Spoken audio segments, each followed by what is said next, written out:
scalping Jepun. So sekarang ni saya perasan kalau tak main scalping agak rugi sebab dia punya scalping sekarang ni bukan 20-30 pip. Scalping sekarang ni beratus-ratus pip, 300-500 ribu pip scalping saja. So hari ni saya nak share dengan korang teknik scalping Jepun. So simple. Okay, yang pertama sekali korang kena onkan moving average korang 50 warna hijau ni, okay? Onkan satu saja untuk sebagai guideline ataupun direction. Scalping korang kena pergi kepada M15. Scalping dia memang M15. So korang lupakan H1 atau daily atau weekly. Scalping ni adalah M15. So kalau korang tengok, saya padamkan ni sekejap supaya korang tak keliru. M15 kita nak cari the highest and the lowest. Okay, sekarang ni kalau korang tengok dekat sini, di sini the highest.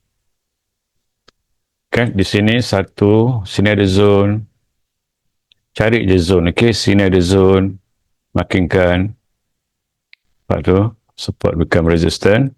So sekarang ni M15 dia pergi dekat bawah dekat sini. So apa korang perlu makinkan di sini. Okay, di sini. So kalau next dia pergi dah lepas, dia boleh pergi ke sini. Di sini. Pak. So next dia pergi ke mana? Ke sini. Okay, tak payah jauh. Sini cukup. Nanti lambat jauh korang pening.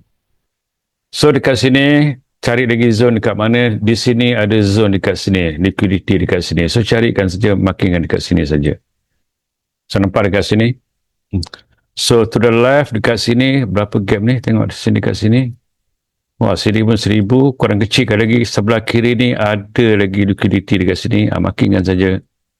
Okay, di sini. Nampak? Di sini M15.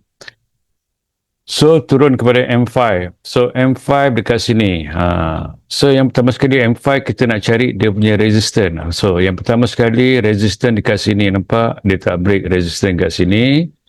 Dekat sini ada satu support. So dia tak break support ni, korang turun kepada M3. Nampak M3 ni dia break saja korang enjut. So nampak dekat sini kan? Dia break saja dekat sini korang enjut. Okay. So sama juga dekat sini. Bila dia naik dekat sini, nampak ni.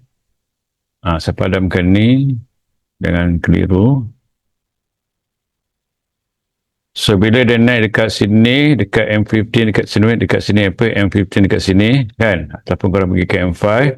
Turun kepada M3, nampak ni. Dia tak break. Okay. Dekat sini, kalau yang tahu doji tu, sell engulfing tu, sedaplah sell. Nampak? So sama juga M5 dekat sini tadi. Dekat sini dia naik, dia tak break. Dekat M3 dia tak naik, dia tak break. So nampak dekat sini ada evening star, korang jut. Nampak tu dekat sini. So the latest sekarang adalah dekat, kalau pergi dekat M5 dekat sini, okay, biarkan dekat sini, dia masih lagi down, dia tak ada membuat satu kenaikan. Kenaikan macam mana? Dia kena ada hijau ni, hijau yang naik. Dia kena ada hijau macam ni. Kan dia naik ada hijau. So sekarang ni tak ada naik hijau. So memang biarkan je lah dulu. Nampak? Tak ada hijau pun kat sini. So M3, okay, dia ada hijau. Okay, tapi okay, M3 dia ada hijau. Dekat sini. Baru.